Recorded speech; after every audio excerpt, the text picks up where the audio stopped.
Pressió. Aprèn a utilitzar correctament la pressió atmosfèrica total, manomètrica, parcial i de vapor.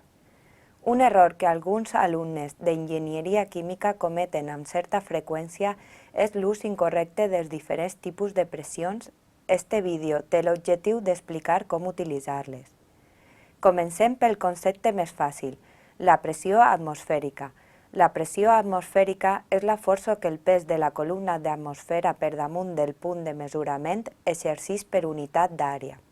En el dibuix s'aprecia la columna d'aire per damunt d'una persona. Esta pressió té un valor al voltant d'una atmosfera a nivell de mar, però el seu valor oscil·la. La pressió es pot mesurar en diferents unitats. La conversió d'una unitat de pressió a una altra es pot trobar fàcilment en molts llibres. Ací es mostren alguns factors de conversió. La pressió atmosfèrica és el valor que s'indica en les notícies en la part de l'oratge. En este mapa les isobares es mostren en milibars.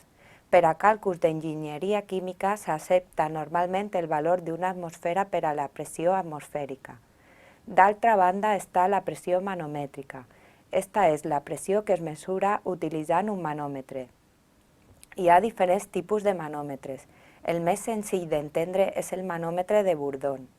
Este manòmetre es calibra utilitzant la pressió atmosfèrica com a nivell de referència. Això és, un manòmetre de Bourdon desconnectat del seu recipient, per exemple, deixant-lo damunt d'una taula, dona una lectura de 0. Però atenent a la definició de pressió atmosfèrica, per damunt d'este manòmetre hi ha una columna d'aire de l'atmosfera. Hi ha pressió, encara que la lectura que ens dona siga 0. Per este motiu es diu en moltes ocasions que els manòmetres mesuren sobrepressions, és a dir, la pressió que excedeix a la pressió atmosfèrica. Per esta raó hi ha el concepte de pressió absoluta o pressió total, que és la suma de l'atmosfèrica més la manomètrica. En llibres anglesos és freqüent trobar la pressió en bar sub A, bar sub G, PSI sub A i PSI sub G. Estos apèndixs signifiquen absolute i gauge, indiquen pressió absoluta i manomètrica respectivament. La pressió manomètrica també pot obtenir-se mesurant la pressió mitjançant un altre tipus de manòmetre. Este consisteix en un tub buit en forma de U que connecta un recipient amb l'atmosfera. Dins del tub en forma de U es troba el fluid manomètric. Si el recipient està a una pressió diferent de la pressió de l'atmosfera, hi haurà un desplaçament del fluid manomètric. L'altura desplaçada, H, que es mostra en el dibuix, està relacionada amb la diferència de pressió entre el recipient i l'atmosfera, és a dir, amb la pressió manomètrica. Per altra banda, està el concepte de pressió de vapor. Este concepte és molt més senzill d'entendre si pensem en l'esquema d'un diagrama de fases d'una substància com el que es mostra la figura. Cal recordar que les línies d'equilibri que separen les fases entre si, sòlid, líquid i vapor, estan dibuixades com una successió d'infinits punts obtinguts com a resultat d'una investigació experimental en el laboratori. Estos punts estan formats per una coordenada X, temperatura, i una altra Y, pressió. Esta informació és pròpia de cada substància pura i no canvia amb el temps ni amb la localització geogràfica del laboratori, ni tan sols amb variacions de la pressió atmosfèrica. En este diagrama hi ha una línia que és particularment interessant per a moltes situacions de l'enginyeria química, la línia d'equilibri entre el líquid i el vapor que es marca en roig. Esta línia està formada per punts, les coordenades de les quals X i Y són temperatura d'ebullició i pressió de vapor. Esta és una manera gràfica, fàcil i pràctica per a recordar què és la pressió de vapor. És la coordenada Y de cadascun dels punts de la línia roja i la coordenada X és la temperatura d'ebullició. D'una manera més tècnica, direm que la pressió de vapor d'una substància a una temperatura és la pressió que hi ha quan hi ha equilibri dinàmic entre el líquid i el vapor. És molt important insistir també en el fet que La pressió de vapor és una característica de cada substància pura i que sols depèn de la temperatura. Per això, alguns llibres han triat incloure en la seva simbologia la temperatura entre parèntesis, amb la idea que l'usuari no se n'oblide.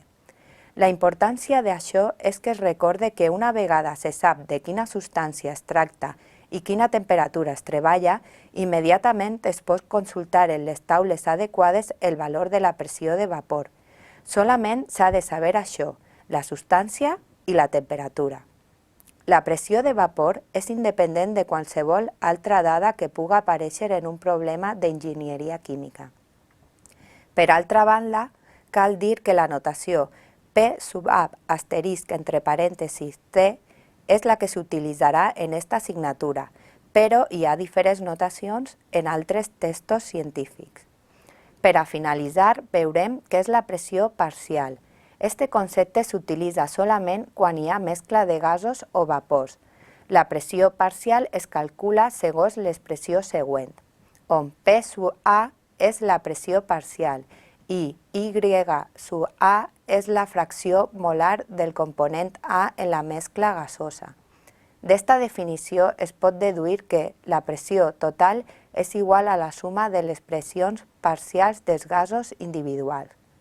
D'una manera més tècnica, definint la pressió parcial com la pressió que cada gas exerciria si es trobara sol en el volum ocupat per la mescla i a la mateixa temperatura de la mescla.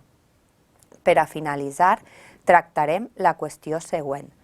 Poden ser la pressió de vapor i la pressió parcial iguals?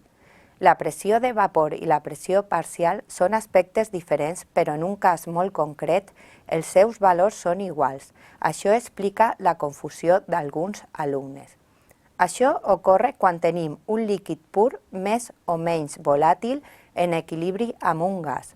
Un cas típic seria l'equilibri al qual s'arriba després d'un temps de posar en contacte aigua líquida pura amb aire, quan els dos estan tancats en un mateix recipient a temperatura constant. A temps zero, l'aire està sec, és a dir, no conté aigua.